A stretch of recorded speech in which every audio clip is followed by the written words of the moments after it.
अस्सलाम वालेकुम वरहमतुल्लाहि वबरकातुहू। आज की इस वीडियो में हम बात करेंगे वो कौन से अखराजात हैं जिनको जर्मनी में टैक्स फाइल करते वक्त शो करना चाहिए। यानी कि वो कौन से अखराजात हैं जिनसे आप ज़्यादा से ज़्यादा पैसे बचा सकते हैं। बहुत ज़्यादा अखराजात हैं जिनको टैक्स फाइल करते वक्त शो किया जा सकता है, मगर मेरी नज़र में 12 ऐसे अखराजात हैं जिनको आप बआसानी शो कर सकते हैं और ज़्यादा से ज़्यादा पैसे बचा सकते हैं।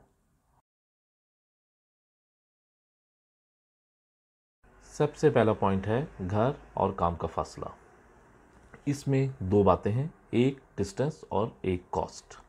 डिस्टेंस के लिए आपने अपने घर और काम के फासले को गूगल करना है। गूगल हमेशा हमें 2 से 3 फासले दिखाता है, पर फिनांस सम्ट जो भी सबसे छोटा फासला होता है उसको कंसिडर करता है।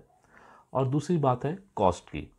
कॉस्ट के लिए हमें ये बात ज़हन में रखनी होगी कि क्या हम ये फ़ासला पैदल, साइकिल पर या गाड़ी पर तय करते हैं।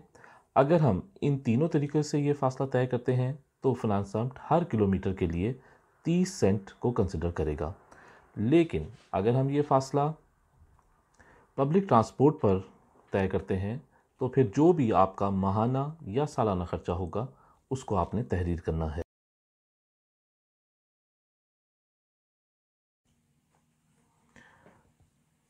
टैक्स रिटर्न्स फाइल करते हुए अगला इम्पॉर्टेंट पॉइंट है होम कंट्री में रकम भिजवाना। फिनांस सम्ट इस रकम को उस सूरत में कंसिडर करता है जब आपने ये रकम होम कंट्री में अपने पेरेंट्स को, अपने ग्रैंड पेरेंट्स को, अपने पेरेंट्स इन लॉ को या स्पाउस को भेजी होती है। दूसरा इम्पॉर्टेंट पॉइंट ये है कि ये रकम किसी बैंक या मनी ट्रांसफ़र एक्सचेंज के ज़रिए भेजी गई हो। अगर आप ये रकम होम कंट्री में अपने किसी दोस्त के ज़रिए कैश में भिजवाते हैं तो फिनांस सम्ट इस रकम को कंसिडर नहीं करता। मज़ीद यहाँ पर इस बात को मद्देनज़र रखने की ज़रूरत है कि जिस शख्स को होम कंट्री में रकम भिजवाई जाए उसकी अपनी सालाना इनकम 3850 यूरो से कम हो।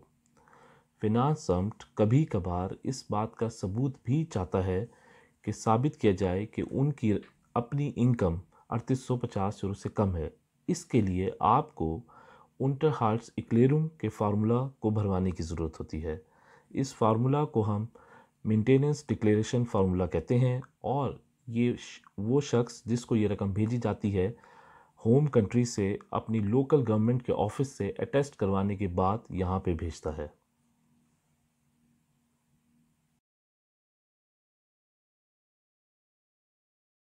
लोनस्ट्रॉय-इक्लेरुम में अगला इम्पॉर्टेंट पॉइंट है चाइल्ड केयर एक्सपेंसेस या बेबी सिटिंग एक्सपेंसेस।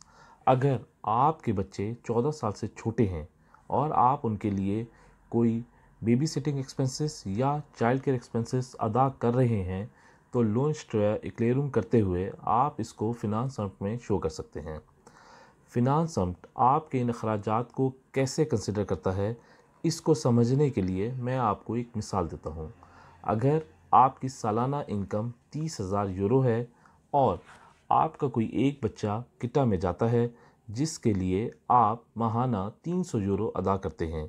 इसका मतलब है कि आप चाइल्ड केयर एक्सपेंसेस के लिए सालाना 3600 यूरो अदा करते हैं।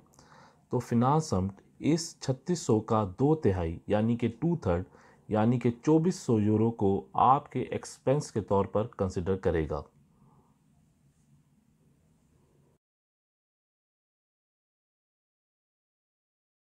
मेरी नज़र में अगला इम्पॉर्टेंट पॉइंट है वर्किंग मटेरियल या इक्विपमेंट। अगर आपने जॉब के लिए पूरे साल में कोई भी इक्विपमेंट ख़रीदा है तो उसको आप शो कर सकते हैं। मिसाल के तौर पर अगर आपने अपनी जॉब के लिए कोई लैपटॉप ख़रीदा है या अपनी जॉब के लिए कोई यूनिफॉर्म ख़रीदा है तो इनकी रसीदों को संभाल के रखें और टैक्स फाइल करते हुए आप इनको शो कर सकते हैं। अगर आपने पूरे साल में कोई भी ऐसा वर्किंग मटेरियल या इक्विपमेंट नहीं ख़रीदा तो तब भी कोई फ़िक्र करने की ज़रूरत नहीं है। फिनांस सम्ट 110 यूरो को बग़ैर किसी रसीदों के आपके ख़र्चे को कंसिडर करता है और जिस कोंटो में आपकी तनख्वाह आती है उसकी मेंटेनेंस कॉस्ट के लिए 16 यूरो को कंसिडर करता है। तो इसका मतलब ये है कि बग़ैर किसी ख़र्चे के भी आप 126 यूरो का ख़र्चा क्लेम कर सकते हैं। लोन इक्लेयरिंग में नेक्स्ट इम्पॉर्टेंट पॉइंट है चैरिटी या डोनेशंस। चैरिटी या डोनेशंस को जर्मन ज़बान में हम स्पेंडन कहते हैं। अगर आपने जर्मनी में किसी भी एनजीओ या किसी मजहबी तंजीम को जिसके पास जर्मनी में खा डे उयर का स्टेटस है को डोनेशन या चैरिटी दी है, तो आप इसको टैक्स रिटर्न्स फाइल करते हुए फिनांस अम्ट को शो कर सकते हैं। फिनांस अम्ट आपकी टोटल इनकम का 20% तक को डोनेशन या चैरिटी की मद में कंसिडर करता है। अगर आपकी सालाना इनकम 30,000 यूरो है और आप सिंगल हैं, तो फिनांस अम्ट इसका 20% यानी कि 6,000 यूरोस को चैरिटी की सूरत में कंसिडर करेगा। लोन इक्लेयरिंग करते हुए अगला इम्पॉर्टेंट पॉइंट है हैंड वर्कर एक्सपेंसेस। अगर आपने अपने घर में जहां आप जर्मनी में रहते हैं, चाहे वो घर आपका अपना है या आप वहां किराएदार हैं, कोई रेनोवेशन का काम किया है, मिसाल के तौर पर रंगो रोगन का काम किया है या फिर अपने बाथ में नई टाइल्स लगाई हैं, तो इन कामों पर जो मजदूरी का ख़र्चा है यानी कि हैंड वर्कर एक्सपेंसेस है, उनको आप लोन इक्लेयरिंग करते हुए शो कर सकते हैं।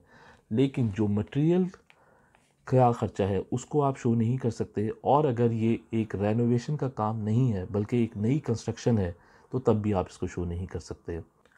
मिसाल के तौर पर आपने अपने किचन में नई टाइल्स लगाई हैं और इन टाइल्स को लगाने का ख़र्चा आया है टोटल 3500 यूरो, जिनमें से 2500 यूरो इन टाइल्स की कीमत है और 1000 यूरो उस कंपनी ने ली हैं जिन्होंने इन टाइल्स को लगाया है। तो फिर आप फिनांस अम्ट में लोन क्लेयरिंग करते हुए इस 1000 यूरो के ख़र्चे को क्लेम कर सकते हैं, और फिनांस अम्ट इस ख़र्चे में से जो 20% है उसको आपकी बचत के तौर पर गिनेगा। टैक्स रिटर्न्स फाइल करने के लिए अगला इम्पॉर्टेंट पॉइंट है नेबनकोस्टेनरप्रेशन। अगर आप किराए के मकान या फ्लैट में रहते हैं, तो आपको अपने मालिक मकान से हर साल नेबनकोस्टेनरप्रेशन मिलती है। आपको चाहिए कि आप इसको गौर से पढ़ें, और अगर इसमें हाउस मास्टर के अखराजात, शोनस्टाइन फेगर मास्टर के अखराजात या किसी भी दूसरे हैंड वर्कर के अखराजात हैं, जैसा कि आम तौर पर जर्मनी में सीढ़ियों की सफाई और विंटर डीस्ट के लिए हैंड वर्कर के अखराजात होते हैं, तो आप इन अखराजात को लोन क्लेयरिंग करते हुए फिनांस अम्ट में क्लेम कर सकते हैं।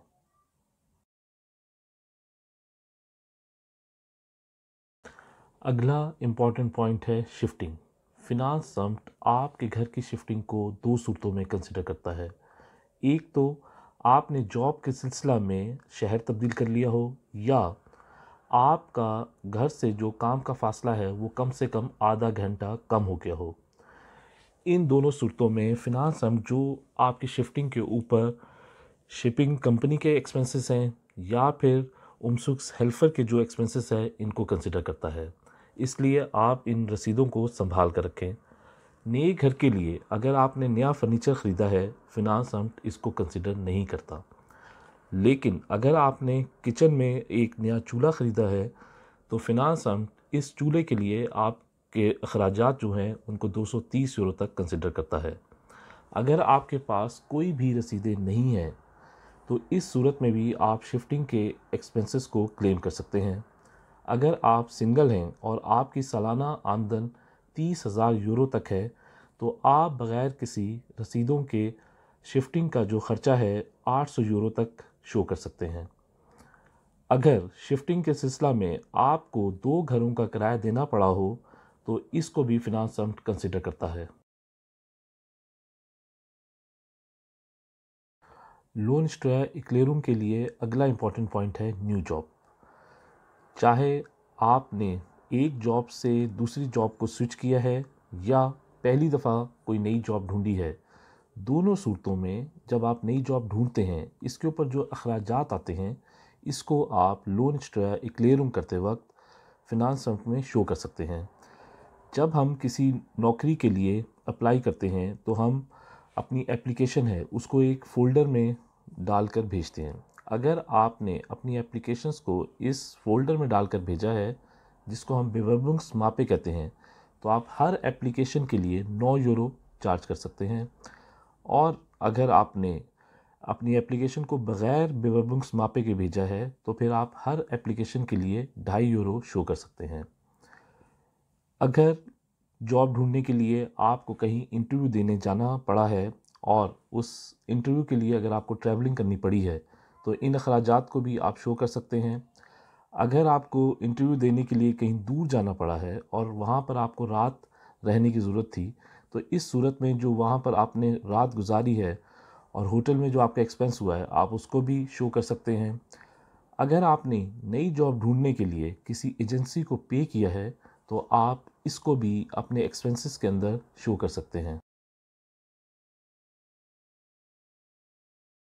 नेक्स्ट इम्पॉर्टेंट पॉइंट है आर्बाइटज़िमर। अगर आपकी जॉब ऐसी है कि आप अपने ऑफिस का काम घर पर करते हैं और आपने इस काम के लिए एक कमरे को एलोकेट किया हुआ है, तो इस कमरे से रिलेटेड जो आपके एक्सपेंसेस हैं, आप इनको Lohnsteuererklärung करते हुए शो कर सकते हैं। ये एक्सपेंसेस हो सकते हैं रेंट, बिजली का ख़र्चा, टेलीफोन, इंटरनेट के एक्सपेंसेस।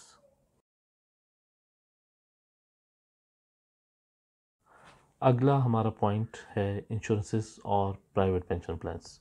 जैसा कि जर्मनी में कंसिडर किया जाता है कि हर चीज़ के लिए एक इंश्योरेंस होनी चाहिए, तो मुमकिन है कि आप भी कुछ चीज़ों के लिए इंश्योरेंस पे करते हों। अगर आप जर्मनी में इंश्योरेंस पे करते हैं या प्राइवेट पेंशन प्लान पे करते हैं, तो इसको आपको Lohnsteuererklärung करते हुए शो करना चाहिए, क्योंकि फिनांसअम्ट इस खर्चे को कंसिडर करता है। हमारी आज की वीडियो का सबसे आखिरी और एक इम्पॉर्टेंट पॉइंट है स्टडी एक्सपेंसेस। अगर आप जर्मनी में काम के साथ साथ पढ़ भी रहे हैं, तो आपकी स्टडी पर जो एक्सपेंसेस आ रहे हैं, आप उनको टैक्स रिटर्न्स फाइल करते हुए फिनांस अकाउंट में शो कर सकते हैं। मिसाल के तौर पर tuition fee, literature expenses, travelling expenses.